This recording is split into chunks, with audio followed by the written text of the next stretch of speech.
Hello Gemini, Sun, Moon, Rising, and Venus signs. Kamusta kayo? Sana po nasa mabuti kayong kalagayan. Welcome back po sa Star Tarot.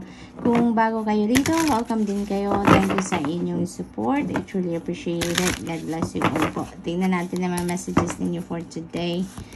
We have letting go. Ayan, emotional release. Yan ang ngayon. Parang yun ang pinakakailangan ninyo sa ngayon.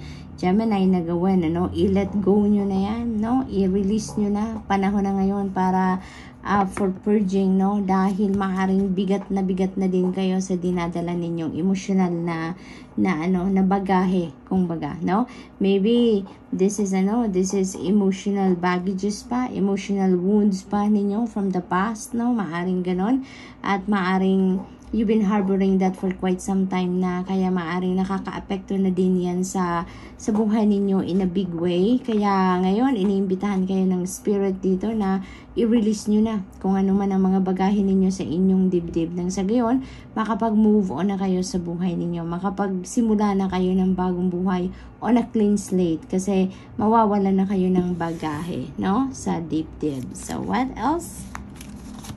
We have insight, be open to enchantment. Ayan, iniimbitahan din kayo dito na magkaroon kayo ng awareness as well doon sa mga intuitive messages, sa mga guidance na binibigay sa inyo ng Divine Universe, Kasi maaaring may mga pinapadala sa inyo dito, mga symbols, mga signs, synchronicities, that can guide you, sa buhay ninyo, that can guide you sa inyong mga circumstances sa buhay. So, let's see what else for Gemini. We have new beginnings. Ayan, napakaganda, Gemini. Meron kayong dito.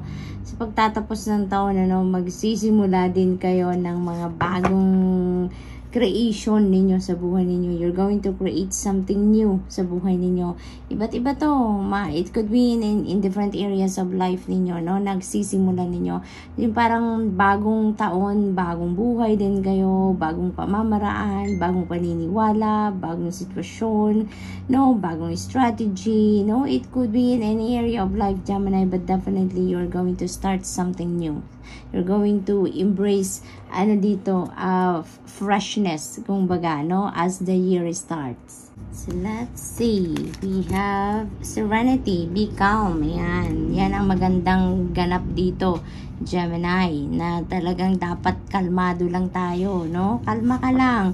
Maaring meron kayong mga mga pinagdadaan ng sitwasyon dito wherein siguro nai-stress kayo, siguro nababother kayo, yung ganon. Try to embrace serenity, kasi makakatulong yan na mas makakapag-decision ka ng maayos, mas makakapag-isip ka ng mas maayos, mas malinaw, makakapag-desisyon ng mas nasa tamang direction, 'di ba? Kapag kalmado lang. Kaya be calm, Yan ang mensahe sa inyo. Be calm. Kung medyo nalilito ka, kung medyo na-stress ka, try to meditate, Try to meditate para makalma ang buong senses ninyo, buong katawan ninyo. Lahat ng cells sa katawan ninyo ay ma-relax kahit papano. Nang sa gayon, mas makakapag-focus kayo, mas makakahinga kayo ng maluwag, So, let's see. Oh, wow. Gemini, tignan ninyo. Joy of life, happiness. You're going to be very happy, Sa ngayon, there are going to be, dito, parang dahil siguro sa pagre-release ninyo dito, ng mga bagahe ninyo sa dibdib, maaari yan talaga yung naging blockage ninyo para kayo ay maging genuinely happy, Gemini? Kaya ngayon na you're about to release, lahat ng emotional wounds ninyo, emotional baggages, mga resentment siguro ninyo sa puso ninyo. Now that you're going to let them go, talagang mapapalitan yan ng happiness, mapapalitan yan ng joy, So, maaaring ganon ang ganap dito for some of you. Maaari din naman na yung magdudulot ng ekstrang saya sa inyo dito is this new opportunities, no? This opportunity of new beginnings sa buhay ninyo. Maaaring ganun din ang ganap dito for some of you. So, I'm really happy for you. Napakaganda ng pagtatapos ng ano na to, messages na to para sa inyo, no? Na mababalot kayo ng saya. At the end of the day, you're going to be very happy. You're going to be feeling joyful dito. So, good luck. So, that's all I have for you for today. Thank you for watching. Love and light. Namaste. Hello Libra, Sun, Moon, Rising, and Venus signs. Kamusta kayo? Sana po nasa mabuti kayong kalagayan. Welcome back po sa Star Tarot. Kung bago kayo dito, welcome din kayo. Thank you sa inyong support. I truly appreciate it. God bless you all po. Tignan natin ang mga messages ninyo for today, Libra.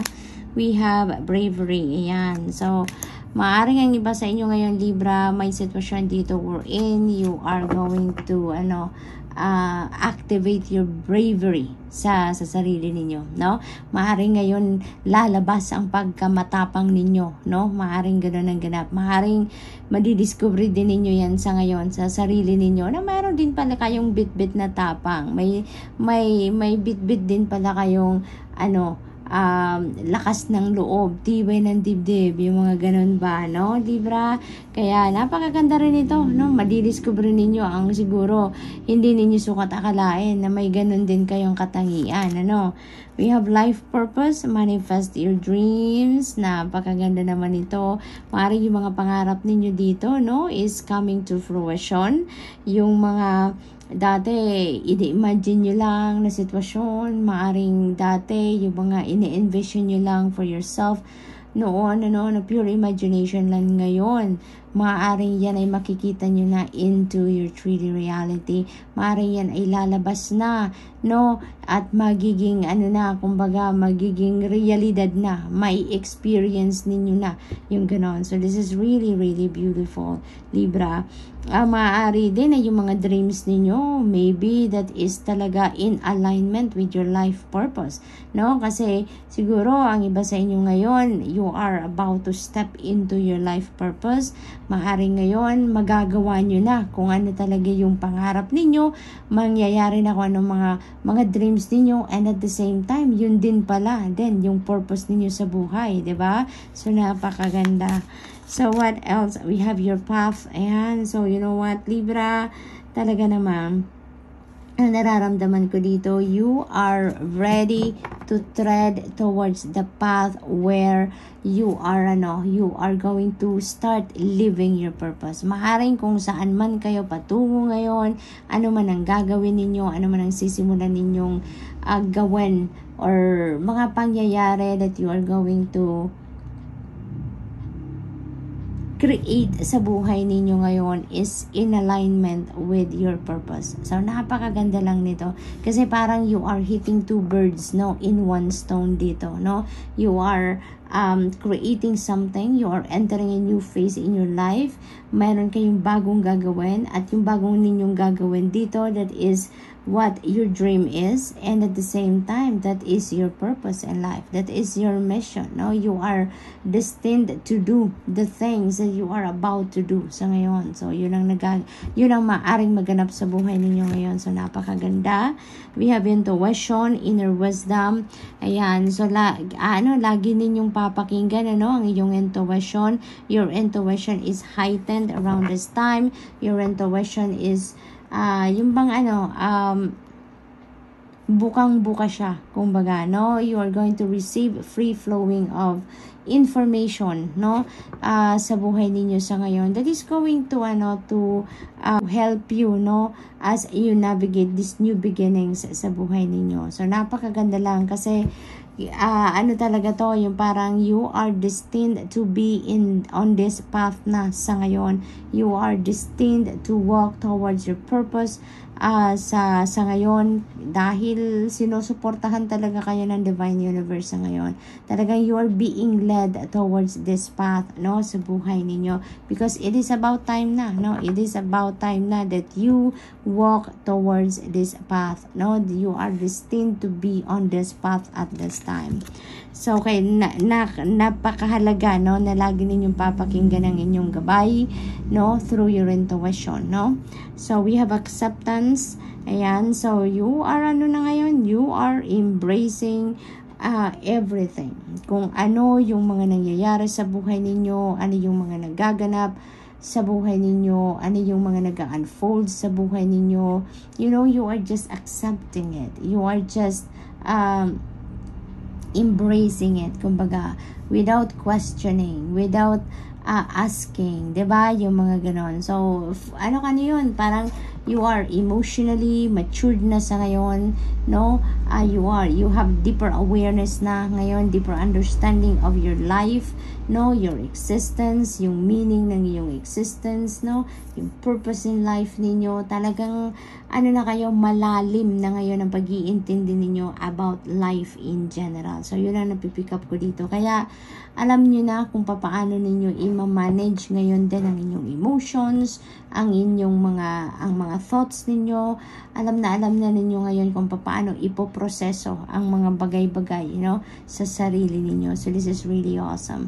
So, good luck, Libra. That's all I have for you for today. Thank you for watching. Love and light. Namaste. Hello, Aquarius, Sun, Moon, Rising, and Venus signs. Kamusta kayo? Sana po nasa mabuti kayong kalagayan. Welcome back po sa Star Tarot. Kung bago kayo rito, welcome din kayo. Thank you sa inyong support. I truly appreciate it. God bless you all. Tignan natin ang mga messages ninyo for today. Tingnan natin. Ito na mensahe ni Aquarius is abundance. Napakaganda. Abundance. Count your blessings ngayon, Aquarius. Dahil maaring ano talaga to, no? Blessings. So, marami to. Hindi lang ito isa, kundi marami ang mga biyayang parating sa inyo, Aquarius. Maraming iba't ibang bagay ang maaring mangyayari, magagandang pangyayari ang maaring dumating dito. Kaya, napakaganda nito. That could be, financial blessings. Hindi mawawala yan. No? Yung abundance na to could be financial abundance na parating sa inyo, Aquarius. Kaya, you know what? I-align nyo na ang inyong energies, ang inyong sarili, ang inyong thoughts, emotions, yung feelings ninyo. I-align nyo na yan, with this energy nang sa gayon talagang mahatak ninyo ito, no? Anang mas mabilis para ma-experience nyo na, ma-embrace nyo na yung abundance na to into your life. What else? We have inspiration. Ayan, so begin now. Kung ano man yung mga ini-imagine ninyo, no, sa buhay ninyo na gusto ninyong mangyari sa buhay ninyo, make it real na ngayon, no? You're being invited here to take action now. Begin now na mag-take action kayo para mas makalapit na kayo doon sa inyong mga pinapangarap, sa inyong mga dreams, sa inyong mga goals, yung mga ganon. Kung ano man ang ini-envision ninyo for yourself, no, start doing the things that you need to do para mangyari na ang mga bagay na yan na gusto ninyong mangyari sa buhay ninyo, no? So, take inspired action, no? Take inspired action. Makinig kayo lagi sa iyong intuition. Makinig kayo lagi sa mga gabay ng Divine Universe because it will always lead you to the right path, no? Kung ano dapat ninyong puntahan, ano nararapat ninyong gawin, no? Iilawan ng Divine Universe ang daan para dyan. What else? We have intention. Ayan. So, you know what? Parang parang yung mga intentions ninyo before, no, na sinet ninyo for yourself, that could come to fruition na ngayon. So, maaaring yon ang mga blessings na parating sa inyo sa ngayon. Yung intentions ninyo that you set for yourself in the past, maaaring yon ang pinagtrabahuan talaga ninyo. Kaya naman ngayon, no, with the support of the divine, yan ay mangyayari na. Yan ay parating na. Yan ay magmamanifest na sa buhay ninyo, no? So, parang the divine timing has come. Yan ang nakikita ko dito, no? Divine timing has come para sa mga bagay na yan, no? Things are going to happen because it has to happen na. Kumbaga, no? So what else? We have happiness. Napakaganda, Aquarius. You know what? You are so blessed. You are so blessed. Ang dami-daming rason dito na kailangan ninyong ipagpasalamat, no? You really, really need to be grateful for all the blessings na parating sa inyo ngayon. Lahat ng biyaya, no, na parating sa inyo. Huwag ninyong kakalimutan po na ipagpasalamat ang mga yan, no? Napaka-powerful din ng gratitude, no? Lagi din ninyong tatandaan, Aquarius, na yung paglagi din tayong nagpapasalamat for anything and everything na dumadating sa buhay natin, mga nangyayari sa buhay natin, you know, that opens up floodgates of abundance into our lives. More abundance, more blessings are coming in, more prosperity are coming in, marami, no? Maraming magical moments ang ginagawa or nagagawa ng gratitude. Kaya wag ninyo din kakalimutan na magpasalamat sa lahat-lahat. Kahit ano man yan, maliit o malaking bagay man, maliit o malaking biyaya man, no? Ipagpasalamat natin yan, no? So ito, you're going to be overflowing with joy, no? And maybe because, diba, ang daming biyayang parating sa inyo. Kaya maaaring yan na magiging dahilan din ng sobra ninyong saya, ng overflowing of joy ninyo, no? So what else? We have your path. Have courage to follow your own path. Ayan. So napakaganda rin itong encouragement sa inyo.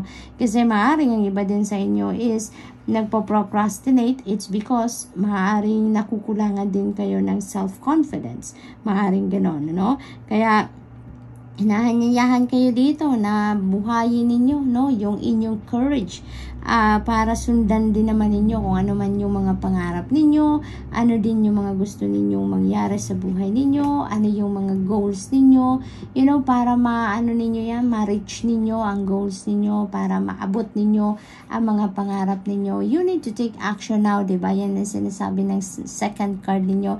So you really need to activate your courage within yourself at sundan ninyo kung ano yung mga gusto din ninyo na ma-accomplish sa buhay ninyo. Gusto ninyong mga matupad na mga pangarap ninyo, no? Wag na kayong mag-procrastinate, wag kayong mag-hesitate, no?